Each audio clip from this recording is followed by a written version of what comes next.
Good afternoon, everyone. This is Jason Frakes with the Courier-Journal. I'm joined here by Ed DeRosa from HorseRacingNation.com, live on Facebook with the Courier-Journal. We're here at Churchill Downs for the Kentucky Derby, about 2 o'clock.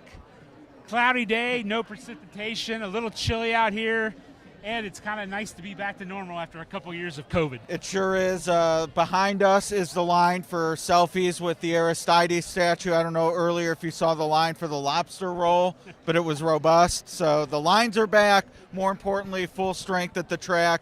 It's electric. Can't wait to see what happens in a few hours. Ed's still beaming from Jack Christopher just taking the Pad Day Mile, right? The old 3 to 5 on top, but when you single and get the bomb and the all button, you're fine with having the favorite there. So hopefully made the right move, and let's get Bells the One home now. All right, Ed's off to a nice start today. We're going to be talking a little bit more about the upcoming Derby and odds and things like that. And just kind of starting off here, looking at the live odds, we got Epicenter and Taba kind of battling for that favoritism spot right now, both at 5 to 1, if you will.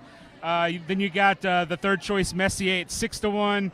Zandon at 7 to 1, Mo Donegal at 8 to 1. And anything stand out to you about, comparisons between now and the morning line, or anything kind of stick out to you as a surprise in the live odds right now? Yeah, for sure, Taba. His talent is not a surprise. We know what he can do. Santa Anita Derby, one of the best preps, whether you look at it visually, numbers, etc., checks those boxes. He was 12 to 1 on the morning line, which I thought, maybe he'll be 8 or 10, but I thought that was in the ballpark, much more so than co-favored at 5 to 1. Now, Mattress Mac is making a big bet on this race as a hedge. If the favorite wins, he gives out some furniture, so he hedges in the pari-mutuel pool.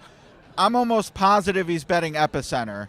So Epicenter will be the favorite, but the fact that it's this close and Taba's right there with him is a surprise to me. I guess we'll have to wait and see how much he's betting or what, but where do you see maybe if it is Epicenter, what do you see that driving it down to? I could see, 4 to 1 max, and I could see it even going down to 7 to 2. Yeah. So, Epicenter, Zandon was kind of the buzz horse. Mike Battaglia made him the morning line favorite. He's jumped up to, what do we say, 7 to 1 now. Yeah. Do you see that lasting? No, I mean, it'll take a little bit of action, but the thing to remember is when all the money goes in on Epicenter for Mattress Mac, the others are going to go up. That's the way it works, thankfully, for bettors who aren't on the favorite. So 8 to 1 just seems impossible that's what Zandon's going to be. I did think Epicenter would be the favorite, so morning line-wise, whatever. I did think Zandon would be 4 or 5 to 1, though. I for sure thought he'd take more money than Taba, and that doesn't look like it's going to be the case at all. Maybe based on the Oaks Derby double, you could say Zandon, a lot of late money is still to come. I can't imagine he won't be at least third choice, but that he's 8 to 1 even now is surprising to me. Let's talk a little bit about the running of the race, the pace everybody likes to talk about. Seems like there's a lot of late runners in this field, a lot of stalkers. I guess if you're talking early pace, though, Summer is Tomorrow, Classic Causeway seem to be the two that might be leading us into the first turn. Who else do you expect to see up there close early on? I would definitely say Messier. I just think, Johnny V knows how to win this race on the front end. He won it off the pace, too, with Animal Kingdom at his last 2 wins on the engine. And, I don't trust either of the two you mentioned. I agree with you that they're the most likely, I guess you would say, pace setters. But Summer's Tomorrow, we've seen the gate issues with horses coming from Dubai. Classic Causeway just hasn't raced in a while now in his favor in this regard. When he breaks like a shot. So that sort of in his favor of being on the lead. I don't think either one will be on the lead turning for home, though, much less maybe even on the backside. So they're a fly in the ointment, but I think Messier could have the best of it if either stumbles. What about Epicenter from that 3-hole? And, a lot was made about the way he rated a little bit in the Louisiana Derby. He had previously been a sort of front-running horse. Steve asked me this, and, you detect a little bit of, I don't want to say worry, but concern with that 3-hole. How big of an issue, if any, is that, do you think? I would say it's the only issue he's faced. Steve Asmussen probably has something he wants to worry about because he probably can't believe things are going this well. I mean, you and I have covered him, seen him around the Downs for a long time. He's confident. I mean, there's just no doubt about it. He's wearing his heart on his sleeve. So, yes, the post of all the things that have happened to Epicenter this week, that's probably the one that would give you some pause. But based on the fact he's won gate to wire and then pressed in the Louisiana Derby, gives you some hope that Joel can work out the right trip based on what happens at the break. But, yeah, if you were to pick nits, that would probably not have been the most ideal post. But, again, if Messier goes and Classic Causeway and or Summers tomorrow are right there with them, that sets it up for the horse right behind.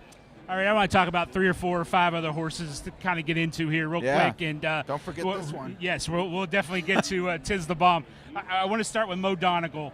The inside post, maybe not as big of a deal for a closer like him.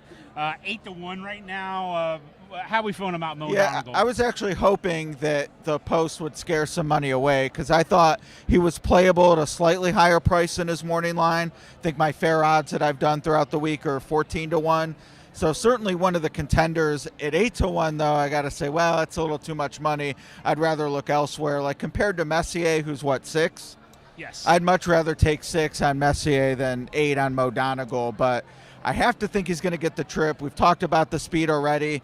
He's certainly someone it would be really tough to leave out in those 3rd and 4th spots. I think there are 2 horses in this that are, to me, have been the most polarizing. One, we talked about Table already. You know, the inexperience there. To me, the other one's Crown Pride. Absolutely. You know, people love him. I know you're on the opposite I'm side on the of that. opposite. 19-1. Are the people who love him crazy? I mean, I think so, but I am informing my opinion. It's basically a UAE Derby thing. Just that race has not been a productive prep for the Kentucky Derby. So that's the basket I'm putting my eggs in. But if you're someone who, you know, you're really into watching him on the track, and that's, you know, the one thing you zero in on, I get it with Crown Pride, absolutely. And then you throw in the class angle with what the Japanese horses have done over the last 7 months, and you can't help but think, yeah, this horse figures at 19-1. The UAE Derby is just a bridge too far for me, so I'm against, but what a story if he got it done.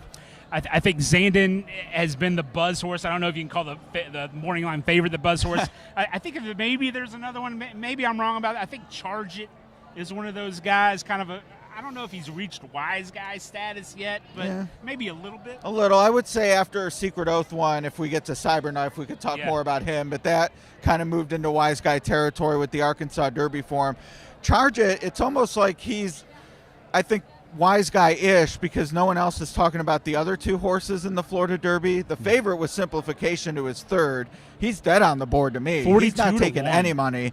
And then White Barrio with his resume, you know, if he were trained by Pletcher coming out of the Florida Derby win, he'd be the favorite here probably. So if you like him, you're getting a premium because of the connections. Tyler Gaffleone, a great rider here. I would say White Barrio's moving into that stage of maybe being an overlay.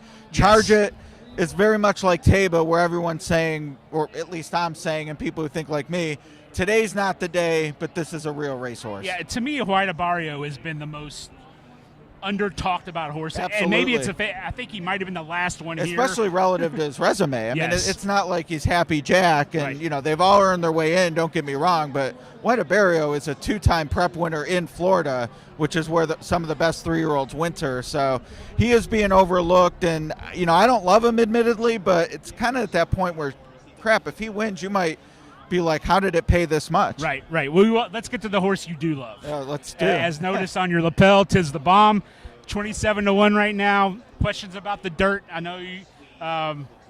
You know, what are you thinking about him today? Yeah, well, now this is kind of a specious argument, admittedly, but we've talked about him a bunch. I haven't brought up this angle yet. If this were on turf, let's just say it were, he'd be the favorite. Now it's not. It's not on turf. But John Asher, the late, great John Asher, always said turf horses run better on this main track than any other dirt surface in America. Saw Animal Kingdom win. Mm-hmm. Pool Play came down from Canada and won the Stephen Foster here at like 35-1 off the turf onto the main track. I think at 25-1, 30-1, based on what we saw in the Breeders' Cup last year, the Jeff Ruby 6 weeks ago, I have to play him at that price. I got to give him a shot. All right, we're going to get a couple more here. Brad Cox, winner last year, Mandaloon. He's got 3 in this race. You mentioned Cyberknife, the Arkansas Derby winner. Maybe he was flattered a little bit. Yesterday was Secret Oath's win in the Oaks. For me, of the 3, Zozos is the one I can't leave out of my super. I think, granted he's on the outside, 45-1. I just think his Louisiana Derby, he got him out on a 3/16. Maybe he's a little more conditioned. For me, he's got to be in there. But Cyberknife seems to be the one that of the three maybe has the best chance to win. Yeah, I agree. Best chance to win for Cyberknife. I will say we talked about the pace setters and didn't mention Zozos, Yes. who from post 19 has to at least be there. I don't know if it means he's on the lead going into the first turn, but he's going to be forwardly placed. I actually would say of him, Classic Causeway, and Summers tomorrow, if any one of them were to hang on for a piece, it would be Zozos. I don't think the other two will be remotely in the picture at the end. Zozos might be. So at that price, I understand where you're coming from. Cyberknife, I think, is overbet. I get it. Arkansas Derby, Secret Oath won the Oaks, but just not for me in this spot. And Brad Cox is not having a good weekend so far. No. One last thing I'll throw out there, just kind of an obscure note on the odds. Rich Strike draws in. He's 99-1. I looked this up, and I think I have this right. The last time that there was a horse was 2001. You had StarTac at 102-1. You had Arctic Boy at 101-1. Yeah. That Monarchos year, that Superfecta paid $62,000. But Really? sort of an obscure note there. Rich Strike 99-1. No chance, right? I like him better than Summers tomorrow or Classic Causeway. If you told me to rank him, he'd be ahead of them. But could he be in an instilled regard? I think he could be in the super. And part of me is like, well, I like Tiz the Bomb. So do I really? If Tiz the Bomb runs well and the horse who is third, I don't want to get beat. So I have to consider that scenario. Thrilled for the connections. They obviously wanted to be here. Sonny Leone's pumped. Eric Reed, be a great local story, but certainly up against it. But the odds are interesting. You just don't see that anymore. No. It's been 21 years. I mean, it's almost like it's worth this horse is going to be 120-1 in the Kentucky Derby, and I don't think we've seen worse horses in the race. Yes. So, all right. Well, we're going to wrap this up again. Ed DeRosa's pick, Tiz the Bomb. I was raised in Bowling Green. I've liked Epicenter all along. I can't go against the horse that was born in my hometown. So Epicenter is my pick. A little sentimental. Be nice to see Steve Asmussen get one. It would. So we're going to sign off here for Facebook Live for Ed DeRosa. I'm Jason Frakes. Thanks for joining us.